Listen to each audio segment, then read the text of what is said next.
আমি আমার ছাত্র জীবনে একবার এতেকাফে বসছিলাম, মনে আছে, বহু বছর আগে। তো যেখানে এতেকাফে বসেছি আমার সাথে এক বৃদ্ধ মানুষ বসছিলেন এতেকাফে। তো শীতের সময় ছিল, তখন রমজান, অনেক শীত, মসজিদে একটু ঠান্ডা বেশি। আমি হঠাৎ করে দেখি যে মুরব্বী নাই। তো দেখলাম মুরব্বী কই গেল, ওয়াশরুমে গেলে তো এত সময় লাগার কথা না। পরে তাকায় দেখি যে মসজিদের সামনে বাইরে ঘাস বিছানো মাঠ, উনি ওখানে রোদ পোহাইতেছেন। পরে বললাম, মসজিদে বললাম, চাচা এতেকাফ অবস্থা তো রোদ পোহাতে বাইরে যাওয়া যাবে না। তো উনি খুব জোরে ধমক দিলেন। আমি ছোট ছিলাম, মাদ্রাসায় পড়ি, তখন বলছে, হ্যাঁ তোমার মাথা, এতেকাফ ভাঙা এত সোজা মিয়া? আমি কি কারোর সাথে কথা বলতেছি? আমি রোদ পোহাইতেছি। এরকম ধারণা আমাদের সমাজে অনেকের মধ্যে আছে।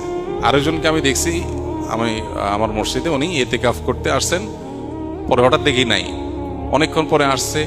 কেউ কই আছেন? বলে আমি ধান রোদ দিতে গেছিলাম, ধান শুকাইতে গেছি। ধান টান শুকায় আবার উনি চলে আসছেন এতেকাফে। তো যদি কারোর এরকম নিড থাকে যে তার বাহিরে কাজ করতে হয়, যেমন অফিসে জব করতে হয়, তার ছুটি নাই, কোনোভাবে ছুটি ম্যানেজ করতে পারেন নাই তিনি, তাহলে তিনি নফল এতেকাফ করতে পারেন। কিভাবে? মসজিদে গাট্টি বসকা থাকলো, যখন বাইরে চলে গেলেন তার এতেকাফ শেষ হয়ে গেল, যখন ঢুকলেন যতক্ষণ থাকলেন ততক্ষণ এতেকাফের নিয়ত করে থাকলেন। রাতের ইবাদতটা মসজিদে ভালোভাবে হয় বাসার চাইতে, সেই নিয়তে থাকলেন, এটা হতে পারে। কিন্তু সুন্নাহ মাসনুন যে এতেকাফ, সেটা হলো পরিপূর্ণ সময়টা, দিন রাত পুরোটা সময় মসজিদে থাকা।